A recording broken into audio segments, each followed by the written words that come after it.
On today's Locked On Thunder podcast, we're going to preview tonight's preseason game for the Oklahoma City Thunder taking on the Denver Nuggets, plus your mailbag questions on who will start, who should you look forward to in the 2023 NBA draft, who might break out this year for the Oklahoma City Thunder, and so much more, all coming up on today's Locked On Thunder podcast on the Locked On Podcast Network, your teams every day.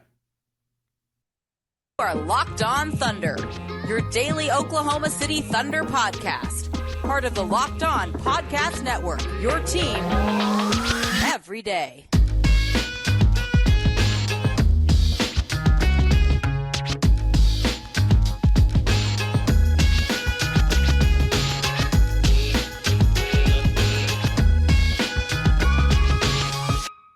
Let's get it going on the Locked On Thunder podcast on the Locked On Podcast Network, your teams every day. I am your host, Rylan Stiles. You can follow me on Twitter at Rylan_Stiles. Follow the show on Twitter at LOThunderPod. Email the show, LOThunderPod@gmail.com. On today's show, brought to you by LinkedIn, let's dive into your questions about the ceiling of some of these players, the starting lineup, the 2023 NBA draft, plus discuss what to watch for as the OKC Thunder take on the Denver Nuggets in their preseason opener. All this coming up on today's Locked On Thunder podcast, brought to you by LinkedIn. LinkedIn Jobs is here to help you, and you can find your qualified candidates that you want to talk to faster. Post your job for free at linkedin.com/LockedOnNBA. Check them out today. That's linkedin.com/LockedOnNBA. Thank you so much for making us your first listen every single morning, every single day. We're here for you, talking Thunder basketball. Subscribe for free across all platforms so you never miss an episode, including our bonus episodes these next few weekends leading into the start of the regular season on October 19th. But tonight starts the preseason for the Oklahoma City Thunder, and there are still reasons to watch. And the preseason, unlike in most sports, is actual basketball. In the NBA, like, you're going to get to see these guys play 20 minutes or so tonight. It'll be very fun to watch them play. Of course, there's going to be some sloppy things that happen, or misexecutions, things that happen here and there. But in general, it is NBA basketball that you're watching on preseason. So we'll talk about what to watch for in those games coming up. But I do want to start with your mailbag questions. This first one comes from at Jared_Lemon. If you could add one all-time player of any time period to this team with the intention of winning a championship this year, who would it be? So, assuming that you literally mean this year when Chet Holmgren is already out for the season, and you have to counteract that as well. There's really one way to go with this to me, and that is LeBron James. I think that whenever you just take any LeBron James, like the 11-12 LeBron, or specifically the Cavs finals year, like his first ever appearance in the finals with the Cavs, taking that year LeBron that drug that team to the finals and putting that LeBron with Shea and Giddey and even some of the nice rotational pieces that the Thunder have, I think that's your best option to try to go win a finals. Could they do it? Probably not, but I think that LeBron James is your best option here in this whole grand scheme of things to pick one player to go win a title with this year. At B Revment Life, assuming that Jalen Williams out of Santa Clara, J-Dub, has all-star potential, and knowing who the Thunder already have, including Chet Holmgren getting healthy next year, plus a high pick in next year's draft, who is the best closing lineup for winning? So it's hard to say because we know that the Thunder are going to get a good player in the 2023 draft. Like, that's going to for sure happen because the draft is so deep in 2023 that there's just no way that they fall out of range for a really good player. The problem is we don't know what that player is, right? So factoring in and configuring a closing lineup for Scoot Henderson with the Thunder is a lot different than with Victor with the Thunder or with Cam Whitmore with the Thunder. Like, it's a lot different depending on who's who. So let's just say that this team is fully healthy and it's a whole season has passed, and you've seen some development from J-Dub. You've seen some development from, of course, Josh Giddey working with Chip England. Let's just say that this team is fully healthy and not factor in any other moves. What would be the best closing lineup to try to win basketball games would probably be SGA, Lou Dort, Josh Giddey, and then at the 4, you can get creative, and at the 5 is Chet Holmgren. So getting creative at the 4 could be Jalen Williams out of Santa Clara. Getting creative at the 4 could be Kenrich Williams in there as well to just kind of tie things together and bridge things together for this team defensively and make some threes on the perimeter. I think that your closing lineup would kind of be the Shea, Giddey, Dort, Chet plus J-Dub. I think that would be a really good closing lineup for the Thunder if this team is fully healthy. Like I said, I understand your point of, they're going to have a top guy. And figuring a lineup around those players is a lot different depending on their position and what they're best at once we actually see who that player is. But of course, ideally, it would work in a way in which your 5 best players could be on the floor at the same time, and those 5 best players would be the 2023 pick, Chet Holmgren, Shea, Giddey, Dort. We'll see if that actually comes to fruition. At MK325491, can you see Trey Mann playing the 1 at some point this year? So will Trey Mann play point guard? I think he'll play point guard tonight. I think that that will happen. I think that as Thunder fans, you have to get out of the mold of positions and being boxed into 1 through 5. This happens a lot for Thunder fans at the center position. Everyone is just freaking out. Oh my gosh, they don't have a center. Who's going to play center? They don't want a center. They've been telling you over and over again, they're going to build this team out in such a way that they are going to be positionless and be fluid. Chet Holmgren, when healthy, is a center, and they will play him as a center whenever he's healthy. I think that positions aren't really going to necessarily matter. Whoever has the ball on a rebound, whoever's the closest to get the ball down the floor and push the pace, I think will get the basketball. When you set up in the half-court set in the playoffs, of course, your best playmaker would be Josh Giddey. Shea's thrived off the ball in his career as an offensive scorer in the half-court set. And then you have, of course, Trey Mann, Lou Dort, whoever else you want to put on the floor with him. But yeah, I think that there will be points and times where Josh Giddey runs the point guard, SGA runs point guard, Trey Mann runs point guard, Jalen Williams runs point guard. There's going to be points and times where all these guys are going to get some time at the point guard position because they want everyone to be a playmaker. They want everyone to be able to be a point guard. That's the whole goal of their team building strategy. So I do think that he'll play point guard and even play it tonight against the Nuggets, especially with SGA out. At OKC_defender, who do you want OKC to give the last roster spot to? These are all from Twitter, if I didn't say that earlier. Look, I think that this is a season in which it doesn't really matter. I think that most seasons, I'm such a sicko for NBA basketball that I would be breaking this down in my sleep, right? And I still do that to an extent. But this year, the Thunder have so many players that they need to get on the floor that if they keep the roster spot open, or they give the roster spot to Marquise Chris, or if they give the roster spot to David Nwaba, they just will be such low priority to get in the game that it won't really matter because you're going to have to be playing bulk minutes to Ousmane Dieng, to Poku, to Jalen Williams, the second Jalen Williams, and all these guys, Shea, Giddey, Dort, Baisley, Jerry, right? Even the two-ways. Lindy Waters is going to be a guy that you want to see grow and invest in. You might be interested in Eugene Murray, possibly, right? There's all these guys who you want to see play that I just struggle to find a pathway for Chris or Nwaba to make an impact, but I do think that those are the two guys that I think are in consideration.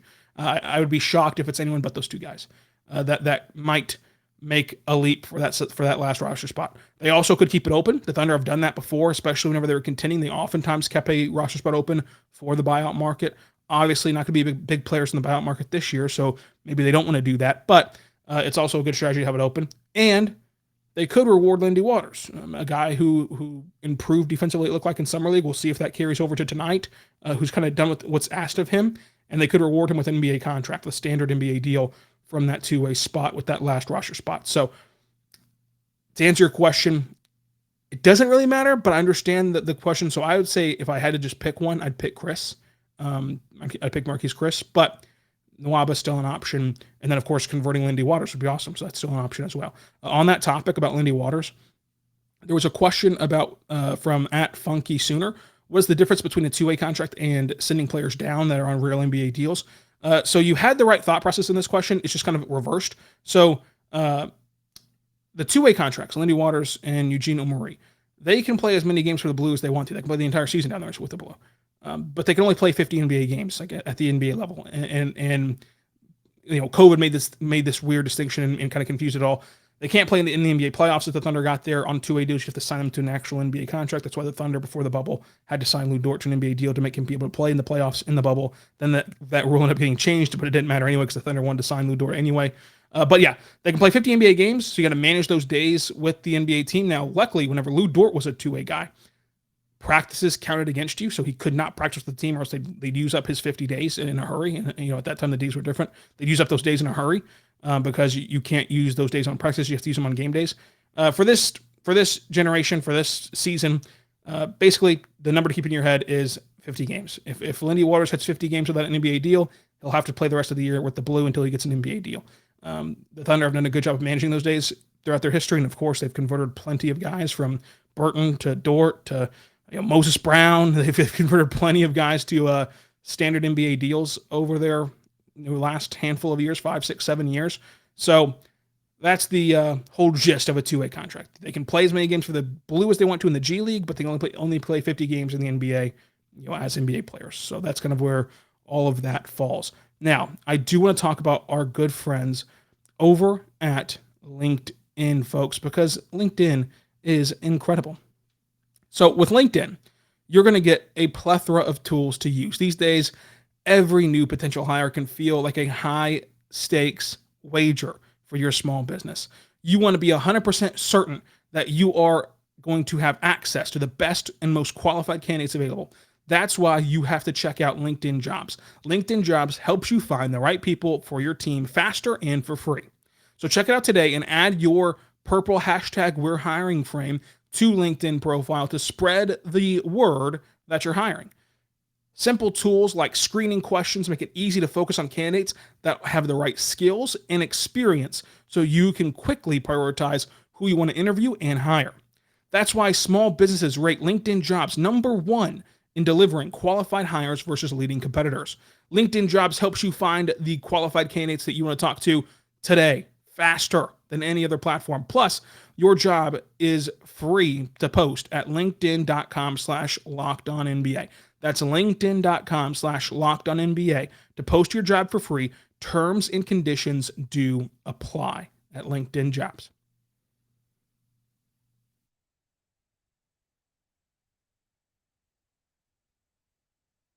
We are back on the Locked On Thunder Podcast, on the Locked On Podcast Network, your teams every day. I am your host, Rylan Stiles. You can follow me on Twitter at Rylan_Stiles. Follow the show on Twitter at LOThunderPod. Email the show, LOThunderPod@gmail.com. At Pac-Man Tomlinson wants to know, can you please go into detail on everything wrong with the OU football team? Well, you can go check out Locked On Sooners for all of this detail on what's wrong with the OU football team. But from my vantage point, they've got the worst quarterback they've had in a decade. They've got a bad defense still, and they've got the worst offensive line they've had probably in the whole Biedenbaum era. So it's pretty simple on how they're just this terrible. Rock chalk, by the way. Let's see if Kansas can win in TCU with the first time that they've ever hosted game day. Then maybe they can beat OU as well. That'd be pretty cool for some people. It'd be pretty cool. Most Sooner fans would not be pretty cool, but nonetheless. At Danny Co 799167712. What's the plan for the center position? Well, as I mentioned before, positionless basketball. Mark talked about how the center position will be used very fluidly, and he gave examples of really what he was describing was matchup based, right? So when you have a team that you need to be very switchable on, you have a very elite switchable defender in Darius Bays that can switch 1 through 5 and can handle that defensive end very well. So you can put him at the 5. When you have a team that you need to drop off on and play drop coverage with, Mike Muscala can do that because he can't switch onto the perimeter. So maybe he gets the start, or maybe he gets the bulk minutes, or maybe he gets 15 minutes that night versus 10 or 5, a minutes increase. Jeremiah Robinson-Earl, kind of in between those two things, right? Like he could switch. He could be able to switch and handle it, not to the extent of Darius Bazley, but also not to the low end of Mike Muscala. He can drop, but maybe not as well as other players on this team, but I think that in drop coverage, he's still very good because of that new body of his that we saw in Summer League, and that kind of helps him stay balanced and stay, kind of walled up at the rim. And let's see if he can alter shots there at his size. And then even Pokusevski, like let's think about this. Pokusevski is a really good blocker of shots. He's really good as a help defender. If you put him at the 5 position, and he truly is more aware now, he truly does have a brand new lower body, which has led to more balance in his game and more balance in his just, body, more physical balance for him on the basketball floor. If all those things are true, you can certainly play him at the 5 and get away with it in certain matchups and certain, schemes that you want to use. So there's a lot of options to 5, and I don't think there's ever going to be a sediment 5 until, of course, Chet Holmgren gets back. Chet Holmgren will be the 5 whenever he's back next year. But in terms of this year, there's going to be a ton of overturn, and what Mark described to us at practice after Thursday's practice was kind of just that fluid matchup nature of things. Alex 15333 who is the point guard?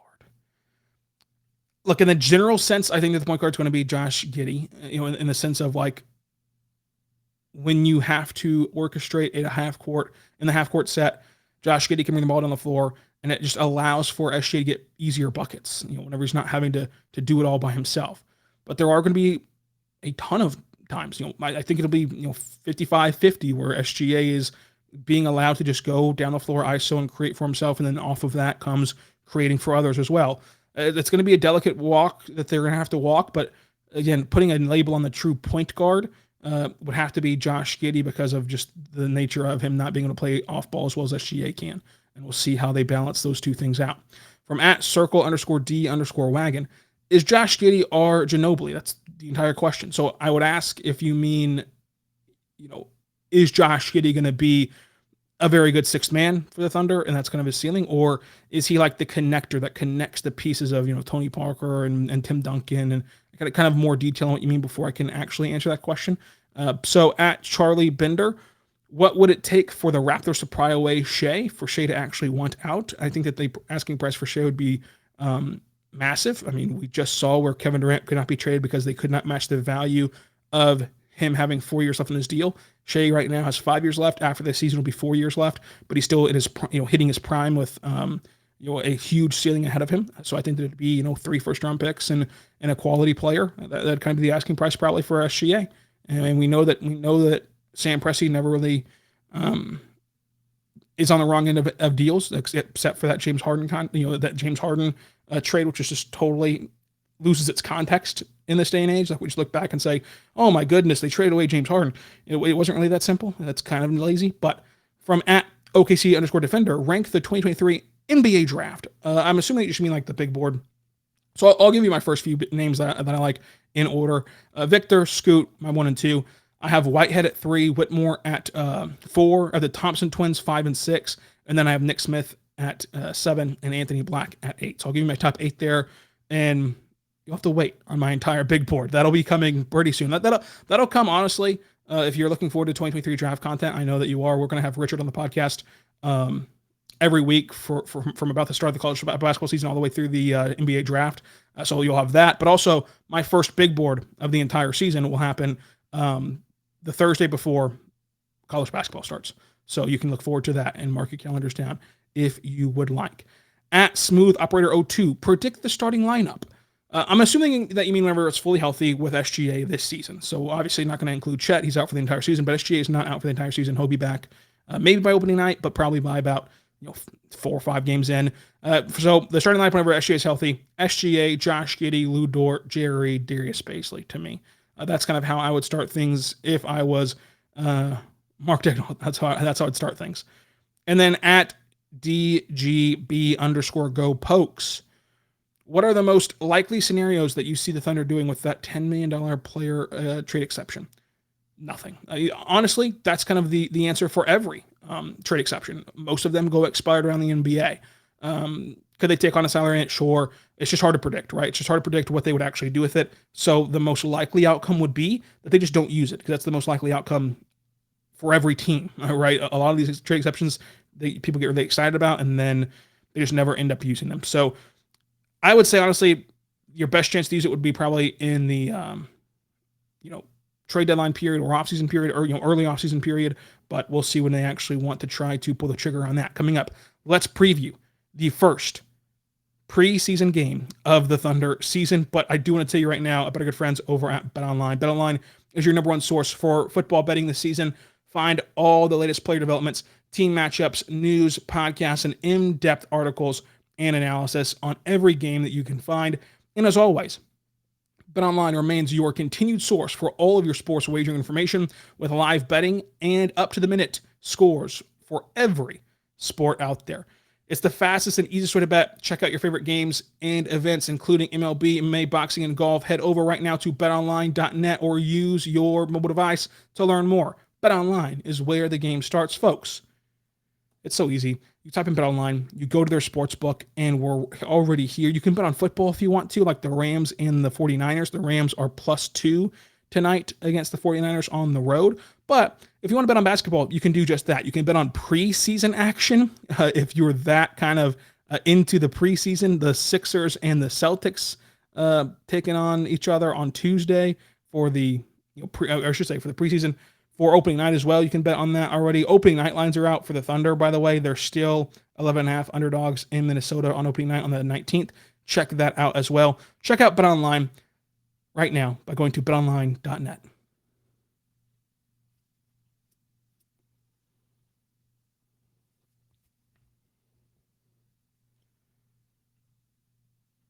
We're back on the Locked On Thunder Podcast, on the Locked On Podcast Network, your teams every day. When I talk about a preseason opener for the Thunder, it's going to happen in Ball Arena. The Thunder taking on the Nuggets on the road, 8 p.m. tip-off time. This game will be available for free on the Thunder mobile app. I think it'll also be streaming online, but on the Thunder mobile app, which is also an app that you can download, I believe, on your Fire Stick or Apple TV, but for sure on the phone or your Thunder mobile app, and I think it'll be on the website. I'm not for certain on that part. It'll also be on League Pass if you're out of the market and have League Pass. It'll be on Altitude Sports for the Nugget side of things, so you can check that out as well. The things to watch for in this game, I think, are plentiful. Again, the preseason in basketball is so different than most sports because you're actually seeing the normal players play for about 20 minutes or so in these games, and you're going to get some questions answered. Of course, in the process, they'll look sloppy, they'll lack execution at times because it's the preseason, but you still get to watch, can Josh Giddey improve? That's a big one. What does his next step look like? Because we saw improvement in Summer League. We saw him improve his rim finishing. We saw him improve as a ball handler in Summer League. Does that carry over? Does anything else get added to his game from that Summer League stint? Can Jalen Williams from Santa Clara carry over his dominant Summer League, where he was a really nice 3-level scorer, he was a nice secondary playmaker, and he showed lights out defense in Summer League. I want to see if that can carry over to the NBA setting. I think that with Trey Manney, I think that he's one of the guys I will be glued to tonight.